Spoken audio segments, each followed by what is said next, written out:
SIR என்றழைக்கப்படும் சிறப்பு தீவிர திருத்தம் பற்றி இந்திய தேர்தல் ஆணையம் வெளியிட்டிருக்கக்கூடிய அறிக்கையில பல முக்கியமான தகவல்கள் இடம்பெற்றிருக்கு. இது பற்றி ஒரு சிறப்பு பார்வையை தற்போது பார்க்கலாம்.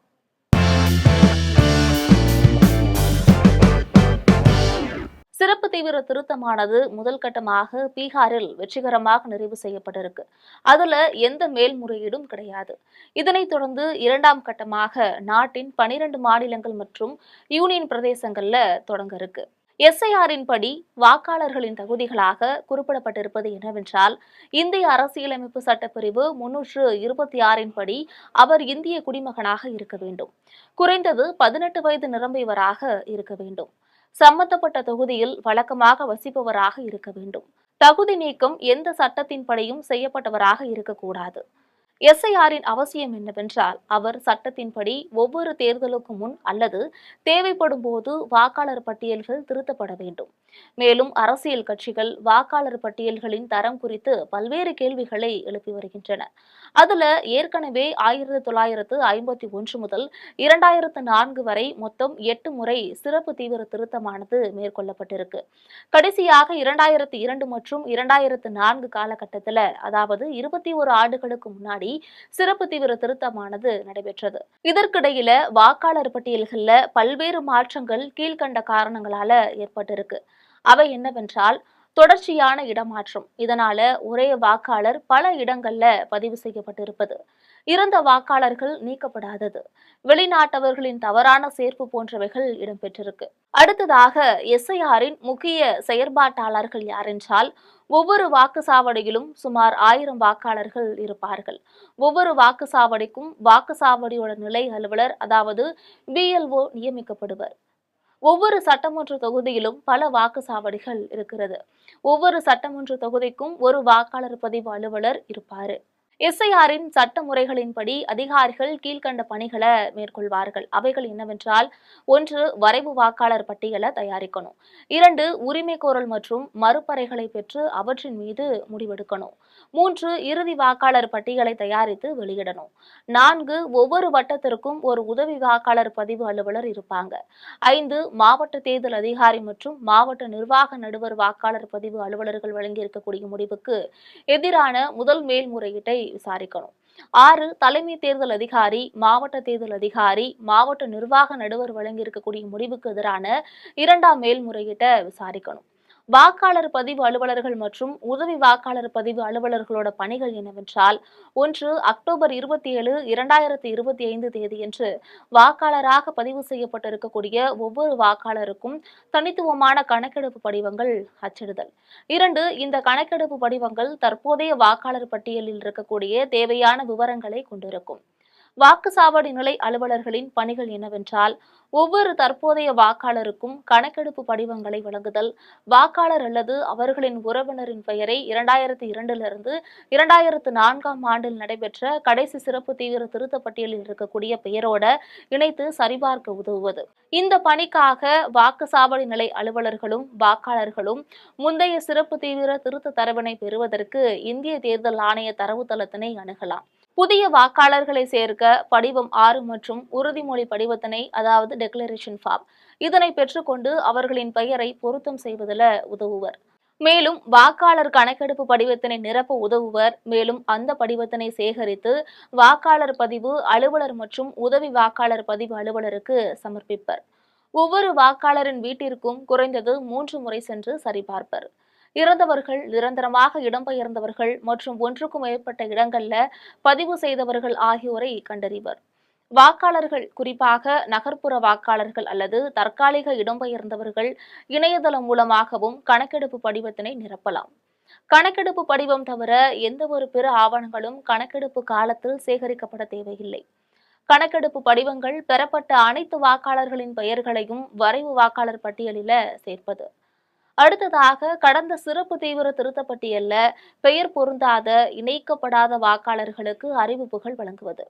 அவ்வாறு அறிவிப்பு வழங்கிய இனங்களுக்கு தகுதியின் அடிப்படையில் விசாரித்து அவர்களின் பெயரை இறுதி வாக்காளர் பட்டியலில் சேர்ப்பது அல்லது நீக்கம் செய்வது குறித்து முடிவு செய்வது. மேலும் வாக்காளர் பதிவு அலுவலர்கள் உறுதிப்படுத்த வேண்டிய முக்கியமான வேலைகள் என்னவென்றால் எந்த தகுதியான குடிமகனும் தவறவிடப்படக்கூடாது, அதே நேரத்தில் எந்த தகுதியற்ற நபரும் சேர்க்கப்படவும் கூடாது என்பதே ஆகும். மேலும் எஸ்ஐஆரின் முக்கிய படிநிலைகள் 6 பிரிவுகளாக வகைப்படுத்தப்பட்டிருக்கு. அதுல ஸ்டெப் பை ஸ்டெப்பா பார்ப்போம். அதுல முதலாவதாக கணக்கெடுப்பு முன்கட்டம். இதில் வாக்குச்சாவடி நிலை அலுவலர்கள், வாக்காளர் பதிவு அலுவலர்கள் மற்றும் மாவட்ட தேர்தல் அதிகாரிகளுக்கு பயிற்சி வழங்கப்படும். வாக்குச்சாவடி நிலை அலுவலர்கள் வாக்காளர் விவரங்களை முந்தைய சிறப்பு தீவிர திருத்த பட்டியலில் இருக்கக்கூடிய விவரங்களோட பொருத்தம் செய்வர். இரண்டாவதாக அரசியல் கட்சிகளின் பங்கேற்றல். இதுல தலைமை தேர்தல் அதிகாரி, மாவட்ட தேர்தல் அதிகாரி மற்றும் வாக்காளர் பதிவு அலுவலர்கள் அனைத்து அங்கீகரிக்கப்பட்ட அரசியல் கட்சிகளையும் சந்தித்து சிறப்பு தீவிர திருத்த செயல்முறையை விரிவாக விளக்குவார்கள். அனைத்து அங்கீகரிக்கப்பட்ட அரசியல் கட்சிகள் நியமிக்கும் வாக்குச்சாவடி நிலை முகவர்களுக்கு பயிற்சியும் அளிக்கப்படும்.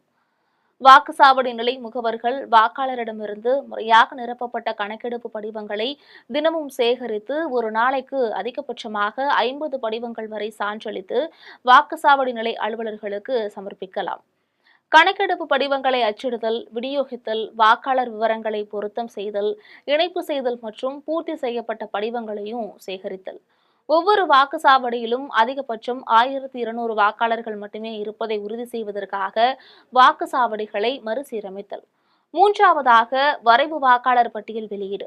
இதுல எஸ்ஐஆர் சொல்லியிருக்கக்கூடிய விஷயங்கள்: 1. கணக்கெடுப்பு படிவங்கள் பெறப்பட்ட அனைத்து வாக்காளர்களின் பெயர்களும் வரைவு வாக்காளர் பட்டியலில், அதாவது டிராஃப்ட் ரோல் சேர்க்கப்படும். இரண்டாவதாக இல்லாதவர்கள், இடம்பெயர்ந்தவர்கள், இறந்தவர்கள், இருமுறை பதிவு செய்யப்பட்டவர்கள் ஆகியோரின் பெயர்கள் வரைவு பட்டியலில் இடம்பெறாது. அந்த விவரங்கள் தலைமை தேர்தல் அதிகாரி இணையதளத்தில் மற்றும் அரசு அலுவலகங்களில் வெளியிடப்படும். அடுத்ததாக வரைவு வாக்காளர் பட்டியல் அறிவிப்பை வெளியிடும் போது வாக்காளர் பதிவிற்கு அடுத்த தகுதி ஏற்படுத்தும் நாட்களான ஏப்ரல் 1, ஜூலை 1 மற்றும் அக்டோபர் 1, 2026க்கு முன்கூட்டிய விண்ணப்பங்களையும் வாக்காளர் பதிவு அலுவலரும் பெறலாம். நான்காவதாக அறிவிப்புகள் வழங்குதல் மற்றும் முடிவெடுத்தல். கடந்த சிறப்பு தீவிர திருத்த பட்டியல்ல பெயர் பொருந்தாத அல்லது இணைக்கப்படாத அல்லது வாக்காளர்களுக்கு அறிவிப்புகளும் வழங்கப்படும். அவர்கள் வாக்காளர் தகுதியை உறுதிப்படுத்த அளிக்கக்கூடிய சான்றுகள் மற்றும் ஆவணங்கள் ஆய்வு செய்யப்படும். கடந்த சிறப்பு தீவிர திருத்தத்திற்கு முன்னாடி அவர்கள் எங்கு இருந்தார்கள் என்பதை கண்டறிய விசாரணையும் நடத்தப்படும். ஐந்தாவதாக உரிமை கோரல்கள் மற்றும் மறுப்புரைகளை பத்தி சொல்லியிருக்காங்க.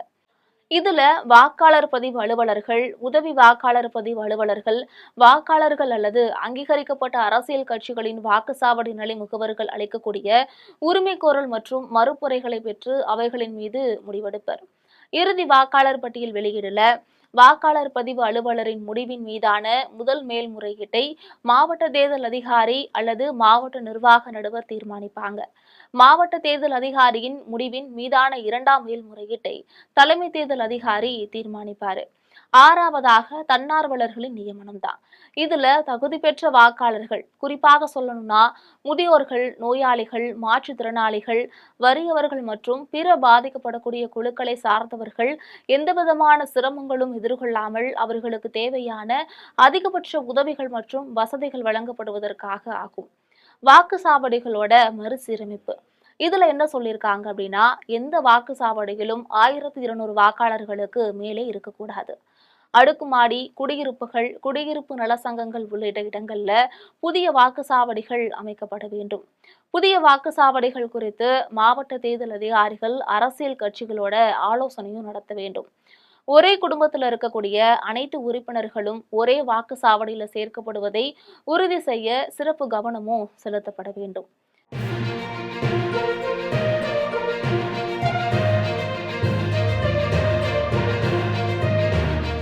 நேயர்களே, நாம் இப்பொழுது பார்த்த இந்திய தேர்தல் ஆணையம் அறிவிச்சிருக்கக்கூடிய இந்த எஸ்ஐஆர் எனப்படும் சிறப்பு தீவிர திருத்தத்தை பற்றிய பார்வையானது நம் இந்திய குடிமக்களின் வருங்கால நாட்டு நலனுக்காக இந்திய அரசால் வெளியிடப்பட்டுள்ளது என்பது குறிப்பிடத்தக்கது.